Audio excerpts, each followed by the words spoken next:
오랜만에 레위기 말씀이죠. 이전에 16장에서는 대속죄일에 관한 내용을 살펴보았었는데요. 대속죄일의 규례는 예수 그리스도의 십자가를 미리 보여주는 것으로서 매우 중요한 말씀이었다라고 하는 것입니다. 이제 오늘부터 17장의 말씀을 다루게 되는데요. 계속 이어지는 22장까지는 성결의 생활에 관한 말씀들이 나온다, 이렇게 얘기할 수 있습니다. 대속죄일을 지킴으로 영혼의 성결을 입은 백성들은 삶에서도 거룩한 삶을 살아가야 진정한 성도다워지는 것이다, 이렇게 얘기할 수가 있을 것입니다. 즉, 예수님을 믿는 우리는 거룩하게 된 존재이기에 거기에 합당하고 거기에 당연히 거룩하게 살아야 한다는 말씀이지요. 우리는 이미 예수 그리스도의 보혈을 믿고 의지함으로 천국의 백성이 된 사람들입니다. 예수님을 주님이라고 믿는다고 하면서도 삶에서는 엄청난 이기심이 있고 남에게 상처를 주고 한다면 그는 주님의 십자가 보혈을 진정으로 믿는 성도로 말하기에는 좀 곤란하지 않을까라는 생각을 하게 됩니다. 17장에서 20장까지는 주로 하나님 백성들을 위한 성결의 교리들이 나오는데요. 그 내용들을 식생활이나 가정생활, 결혼생활 등으로 이루어져 있는 것을 계속해서 이제 확인해 볼 것입니다. 오늘 말씀 17장은 식생활에 관한 내용으로서 1절과 9절까지는 살아있는 짐승을 잡아먹을 때의 법안, 법규, 규례라고 한다면 10절부터 16절까지의 말씀은 피에 관한 규례다, 이렇게 이야기할 수가 있습니다. 먼저 1절부터 4절까지의 말씀을 다시 한번 읽어볼까요? 시작. 여호와께서 모세에게 말씀하셨습니다. 아론과 그 아들들과 온 이스라엘 백성들에게 다음과 같이 말하여라. 이것은 여호와께서 명령하신 것이다. 누구든지 이스라엘 집 안에 속한 사람이나 소의 염소를 이스라엘 야영지에서 잡거나 야영지 밖에서 잡을 때 그가 회막문으로 그것을 가져와 여호와의 장막 안에 앞에서 여호와께 예물로 바치지 않는 사람은 그 피에 대한 책임을 져야 한다. 그가 피를 흘렸으므로 그는 자기 백성들 가운데서 끊어져야 할 것이다. 3절의 말씀을 보면 소나 양이나 염소를 잡는 도사라는 이야기로부터 시작되는 것을 확인해 볼 수 있는데요. 그런데 이 잡는 곳이 야영지나 혹은 야영지 밖에서도 잡아도 될 수 있을 것 같은 그런 뉘앙스의 문장이 나오는 것이죠. 그렇다면 이것은 단순히 제사용으로 잡는 것이 아니다, 이렇게도 해석이 가능하다라고 이야기할 수가 있을 것입니다. 왜냐하면 그동안 레위기를 통해서 우리가 확인한 것은 제사용이라고 한다면 반드시 여호와 하나님, 즉 회막문 여호와 앞에서 잡아야 한다라고 하는 것이 법이었기 때문에 그것보다 더 확대되어서 야영지나 야영지 밖에서도 잡을 수 있는 가능성을 두고 이야기했다라고 한다면 이것은 제사용은 아니었지 않겠느냐, 이렇게 해석이 가능하다라고 하는 말씀이에요. 즉, 그렇다면 3절의 말씀에 나오는 것을 근거로 해서 생각해 볼 때 아마 식용으로 잡아먹기 위해서 잡은 그런 짐승이 아니었겠느냐, 이렇게 이야기할 수가 있는 것이죠. 이렇게 해석하는 여지를 두고서 17장의 말씀을 제사 문제를 다루는 것이 아니라 짐승을 잡아먹는 식용의 경우를 다루는 것이다 라고 해석하는 것이죠. 그러니까 먹기 위해 짐승을 야영지 안이나 야영지 밖에서 잡을 때 먼저 거기서 잡기 전에 여호와께 그 짐승을 끌고 와서 거기서 잡아서 제사장에게 주어서 피와 기름을 화목제물로 여호와께 드려야 한다, 이렇게 말씀하는 거예요. 만약 그렇게 하지 않는 자가 있다면 이스라엘에서 끊어져야 할 것이다, 이렇게 말하지요. 여기서 백성들 가운데서 끊어진다라고 하는 말의 의미가 직접적인 사형을 말하는지 백성의 진영에서의 축출을 말하는지 확실치는 않지만 분명한 것은 어느 것이든 어떤 의미에서든 간에 하나님과의 복된 계약 관계에서는 분리되는 것이다, 이렇게 이야기할 수가 있겠죠. 그러니까 하나님과의 관계에서 끊어진다. 뭐 이렇게도 해석할 수 있을 것입니다. 즉 하나님께서는 얼마나 이 법규, 법안, 규례, 말씀을 어기는 것을 싫어하시는지에 대해서 메시지를 주고 있는 것이죠. 이 메시지를 오늘 1절에 누구에게 먼저 줘요? 모세에게, 리더인 모세에게 주시는 것이죠. 다음 대제사장인 아론에게 주시고 제사장에게 주시고 백성에게 주시고 라고 하는 것입니다. 말씀을 가르치는 자리에 있는 자들에게 먼저 말씀을 주시고 그들부터 먼저 이 말씀을 잘 습득하고 훈련되어지기를 바라고 그렇게 살기를 원하시고 또 백성들 역시 그렇게 훈련되어지고 그렇게 살아가기를 원하시는 것이죠. 그래서 누구든지 말씀을 어길 때에는 관계가 끊어진다. 이런 엄중한 경고가 뒤따르고 있는 것입니다. 5절, 6절 말씀을 같이 읽어볼까요? 시작. 이는 이스라엘 백성들이 들판에서 잡던 그들의 희생제물을 여호와께 곧 회막문 앞 제사장에게로 가져와 그것들을 여호와께 대한 화목제 희생제물을 잡도록 하기 위함이다. 제사장은 회막문에 있는 여호와의 제단에 그 피를 뿌리고 희생제물의 기름을 여호와께 기뻐하시는 향기로 태워야 한다. 그러니까 짐승을 잡으면 하나님께 화목제를 드리어라 라고 하시는 말씀을 통하여 하나님께 먼저 감사하고 그 다음 이웃과 형제들과 함께 음식을 즐기면서 서로 화목하라 라고 하는 의미이지요. 이것은 특별한 의미가 있는 제사가 아니죠. 그저 짐승을 잡아 고기를 먹을 때마다 하나님께 감사하고 화목하라 라고 말씀을 드리는 것입니다. 근데 여기서 좀 뉘앙스가 좀 헷갈릴 수 있어서 몇 가지 정리해서 말씀드린다면요. 식용으로 잡는 짐승을 sacrifice, 제물이라고 이야기하기는 좀 곤란한데 그때 제물이라고 표현했단 말이에요. 그렇다면 왜 그랬을까라고 한다면 성막이 세워진 이후에는 식용이든 제사장이든 관계없이 무조건 짐승을 회막 앞에서 잡아야 한다라고 하는 규정이에요. 그리고 일단 피와 기름은 감사제물로 바쳐져야 했기 때문이다라고 하는 것이에요. 그러니까 제가 지금 성막이라는 말을 사용했잖아요. 그러나 이 규례가 이스라엘 백성들이 가나안 정착하기 전까지만 적용되는 임시적인 것이었다라고 하는 것이에요. 사실 광야 생활 중에는 12지파가 이렇게 있다 할지라도 누구든지 다 성막, 회막 중심으로 살았기 때문에 회막에 모여라 라고 하는 게 쉬웠을까요? 어려웠을까요? 당연히 쉬울 수밖에 없겠지요. 그러니까 이 규례를 지키는 건 어렵지 않았어요. 그런데 후에 이스라엘이 가나안을 정복했어요. 그러니까 땅이 갑자기 엄청나게 넓어지고 내 땅이 생기는 시점에서 사람들이 뿔뿔이 흩어져서 살게 된 거예요. 그러면 짐승의 고기를 잡아 먹을 때마다 지정된 중앙 성소에서 그 짐승을 끌고 와야 한다는 이것이 어려울까요? 쉬울까요? 굉장히 어렵겠죠. 이 규례를 지킨다는 것은 어려울 것입니다. 그래서 그들에게 새로운 규례를 주었던 것이에요. 즉 그때는 각자 거처에서 성에서 원하는 대로 짐승을 잡아먹을 수 있대 반드시 1년에 3번은 지정된 중앙 성소에 와서 하나님 앞에서 먹고 마시는 절기를 지켜야 했다라고 하는 것이에요.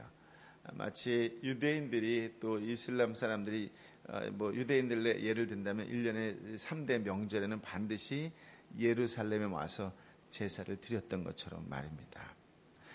그리고 한편 오늘 본문에 보면 들에서 이런 말이 나오잖아요. 들에서 짐승을 잡았다라고 하는 표현은 당시 이방 족속들이 우상 숭배와 아주 밀접하게 관계가 되어 있는데요. 이스라엘 백성들 역시 희생 짐승의 고기를 일부를 떼어서 먼저 우상에게 제사를 지내는 그런 이방 습관에 이들이 물들어 있었다 이렇게 표현하는 것이에요.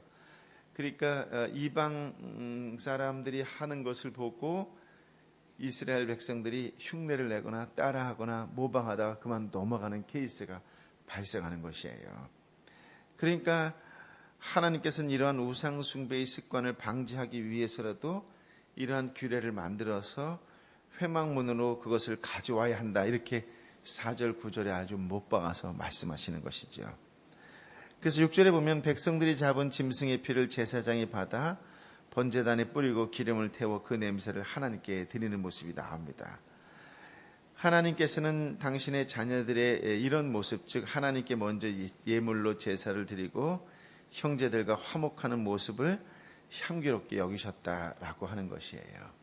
그러니까 하나님께 예배드리는 그 마음이 바로 이웃에게도 그대로 전달되는 모습을 하나님께서 기뻐 받으신다라고 하는 것이죠. 우리들이 다시 한번 묵상해야 될 것이 있다면 교회에서만 하나님을 떠올리지 말고 일상생활 가운데에서 길을 걸으면서라든가 일하면서라든가 공부하면서라든가 청소하면서라든가 어떤 상황 속에서도 하나님은 나와 함께 계신다라고 하는 그 사실을, 심지어는 내가 잊고 있을 때도 나를 잊지 않으시고 내 곁에서 나를 도우시고 인도하시고 지켜주시고 계신다라고 하는 생각을 늘 기억하고 감사하며 그 마음으로 역시 이웃에게 화목을 증거하는, 즉 이웃에게 화목한 증거자가 되어야 한다라고 하는 것이지요. 그러니까 하나님을 잘 섬긴다라고 하는 것은 다른 말로 동전의 양면처럼 이웃과 화목하다, 이런 말로도 표현할 수 있을 것입니다.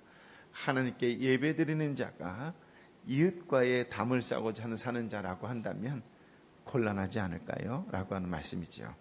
이런 우리의 삶의 모습을 하나님께서는 향기롭게 여기셨다, 이렇게 말씀이에요. 7절부터 9절의 말씀을 같이 읽어볼까요? 시작. 그들은 자신들의 음란한 방법으로 섬기던 숫 염소에게 더 이상 희생 제물을 잡아 바치면 안 된다. 이것은 그들이 대대로 지켜야 할 영원한 규례다. 너는 그들에게 말하여라. 누구든지 이스라엘 사람이나 그들 가운데 사는 외국 사람이 번제물이나 희생 제물을 바치려 할 때 그것을 회막문으로 가져와 여호와께 희생 제물을 바치지 않는다면 그 사람은 자기 백성에서 끊어져야 한다. 당시 이스라엘 백성들은 앞서 말씀드린 것처럼 애굽에 있을 때부터 그 애굽 사람들이 수많은 짐승 형상을 두고 우상을 섬기는 것을 보고 마치 부러워하기라도 하듯 그것을 흉내내고 따라하는 모습이 있었다라고 하는 것이에요. 당시 애굽의 주요 도시이자 이스라엘 민족들이 살고 있는 거주지마다 트무이스라고 하는 지역이 있었는데 거기에는 판이라고 불리는 숫 염소 형상을 신으로 섬기는 거대한 신전이 있었어요. 이 숫 염소 형상의 신의 의미가 무엇이냐면 풍요와 다산이라고 하는 것이죠. 그러니 저 신에게 우리가 제사를 드리면 풍요를 허락해주고 다산을 준다, 이렇게 하니까 한마디로 복을 받는다 이렇게 하니까 이스라엘 백성들이 보이지 않는 하나님보다는 보이는 것에 쉽게 넘어갔다, 이런 말씀입니다. 그렇기 때문에 애굽에서 우상을 섬기던 그 습관이 이스라엘 백성들은 어느 몸에 배어 있어서 비슷한 환경만 주어지면 언제든지 우상을 섬길 소지가 있었다라고 하는 거예요.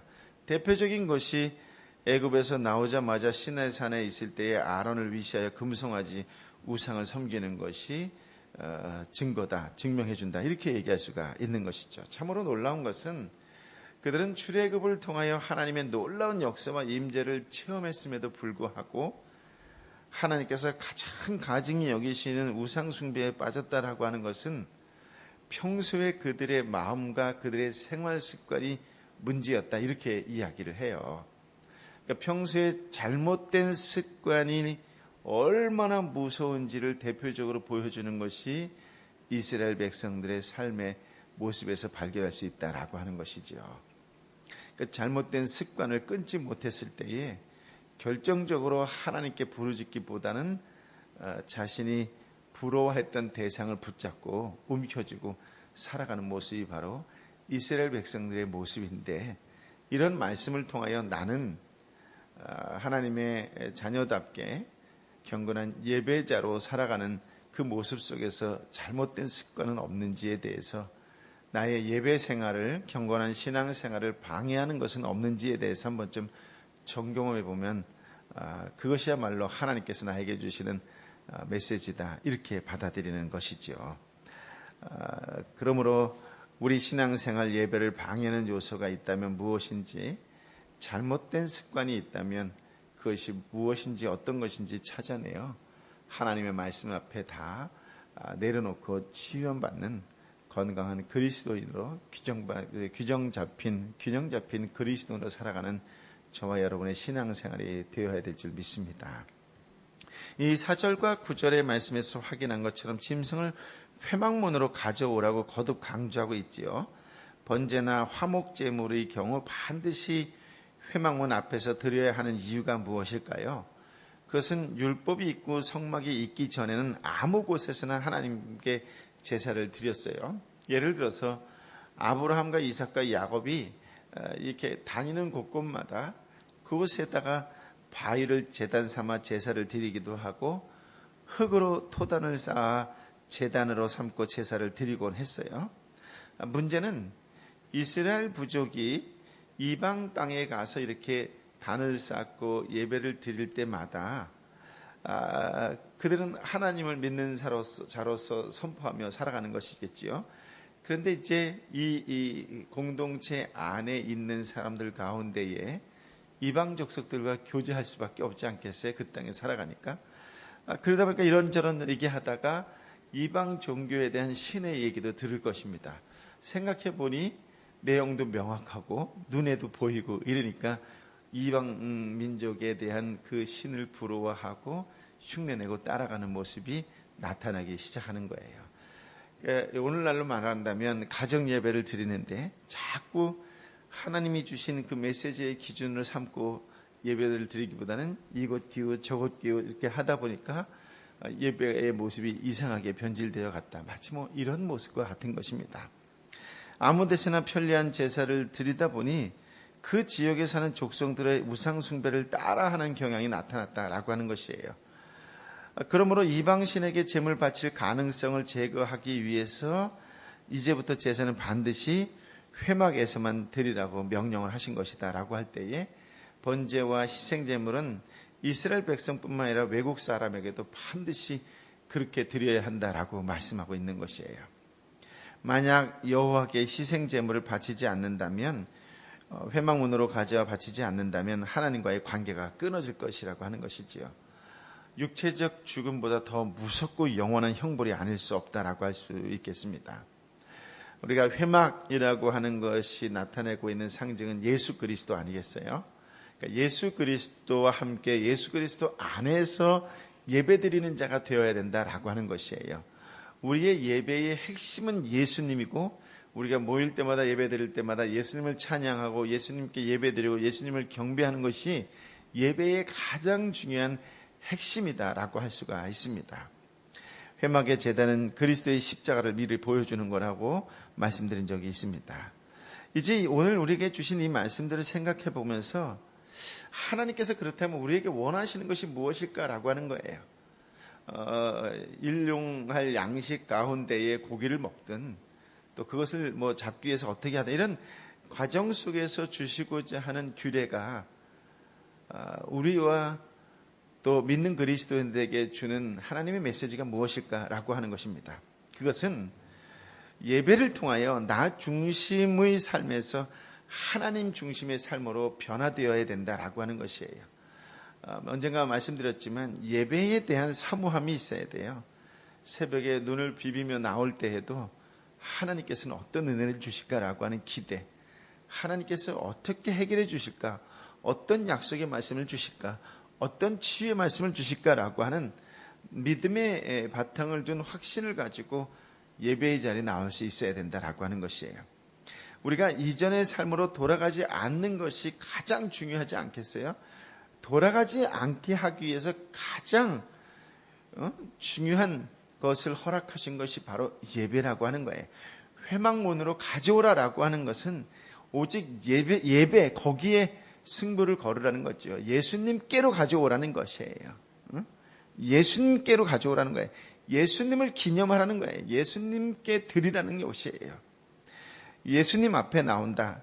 그 마음으로 일상의 생활 속에서도 하나님 앞에 있는 자로 모든 일을 행하라라고 하는 거예요. 나 홀로 그 일을 감당하는 것이 아니라 하나님 앞에 서 있는 자답게 하나님과 함께 그 일을 감당하라고 하는 것이지요. 우리의 삶이 예배가 되어야 되고 우리는 예배자로 살아가야 된다라고 하는 말씀은 다른 것이 아니라 예수님과 함께 동행하는 것이에요. 예수님에게 의견을 물어보는 거예요. 예수님의 뜻이 무엇인지 확인하는 것이에요. 그것이 바로 예배자고 예배자로 살아가는 모습이다 라고 하는 것이에요.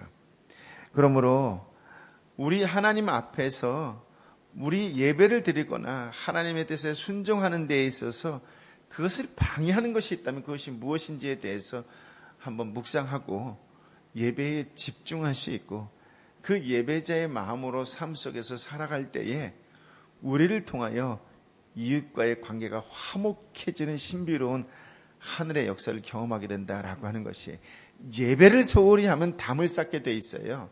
예배에 집중하면 그 담이 무너지게 돼 있다라고 하는 것이에요. 즉 예수님 중심으로 살아가면 담이 무너지게 되어 있어요. 이 신비가 여러분의 직장 속에서도 경험되어지기를 예수님의 축복합니다.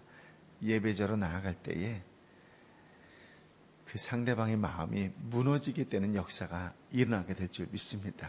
그런 놀라운 말씀의 능력과 신비가 저와 여러분에게 충만하게 임하기를 예수님의 이름으로 축복합니다. 아멘. 아버지 하나님, 우리에게 귀한 말씀, 생명의 말씀을 주시니 감사합니다. 무엇을 하든지 간에 내 중심의 삶이 아니라 하나님 중심의 삶으로 변화되어 그렇게 살아가는 성숙한 그리스도인이 되기를 원합니다. 자꾸 이웃을 기웃거리고 세상을 기웃거립니다. 그럴 때마다 오늘 주신 그 말씀을 붙잡고 예배하는 심령으로 살아가는 믿음의 사람들 되게 하여 주옵소서. 그 예배에 집중하면 하나님께 세상의 모든 막혔던 담들이 무너지는 역사를 선물로 허락하여 주실 줄 믿습니다. 우리 한 사람 한 사람의 삶이 예배가 되게 하여 주시고 예배자로 살아가는 그 세상 속에 문이 열리는 신비로움을 경험하게 하여 주옵소서. 닫혔던 곳이 열리고 막혔던 것이 뚫리게 되고 하늘부터 땅까지 때에 따라 갈라지는 역사가 일어나는 것을 우리 한 사람 한 사람이 세상 속에서 경험되어지고 또 그렇게 그 일을 감당하는 축복의 통로요, 은혜의 통로요, 구원의 통로로 살아가는 하나님의 사람들이 되게 하여 주옵소서. 하나님 앞에서 모든 일을 행하는 데에 방해가 되는 것이 있다면 기꺼이 예수의 이름으로 내려놓을 수 있고 성령의 칼로 도려낼 수 있는 담대한 믿음의 사람들 되게 하여 주옵소서. 오늘도 주신 말씀으로 승리하며 살아갈 수 있도록 능력과 권능과 새 지혜를 부어주실 주님을 찬양하오며 이제는 우리 주님 예수 그리스도의 은혜와 아버지 하나님의 크신 사랑과 성령 하나님의 위로 역사 교통 충만하심이 말씀 안에 거하겠습니다. 회막문으로 모든 것을 가져오겠습니다. 예수님 앞으로 가져오겠습니다. 하나님 앞에 서 있는 자로 당당하게 살아가겠습니다. 예배이지요. 예배입니다. 내 삶의 전부는 예배입니다. 예배가 내 생명입니다. 예배를 가장 귀하게 여기는 자로 살아가겠습니다. 그 예배자의 마음으로 세상 속에 평화의 도구로 화목의 사람으로 살아가겠습니다라고 아파하고 힘들어하고 지쳐있는 영혼들을 가슴에 끌어안고 끝까지 기도하는 사람으로 살아가겠노라고 다시 한번 선포하고 결단하고 나아가는 하나님의 사람들 한 사람 한 사람 머리 위에 저들이 품고 기도하는 삶터 위에 일터 위에 열방의 선교사님 머리 위에 지금부터 영원토록 함께하여 주옵기를 간절히 축원하옵나이다. 아멘.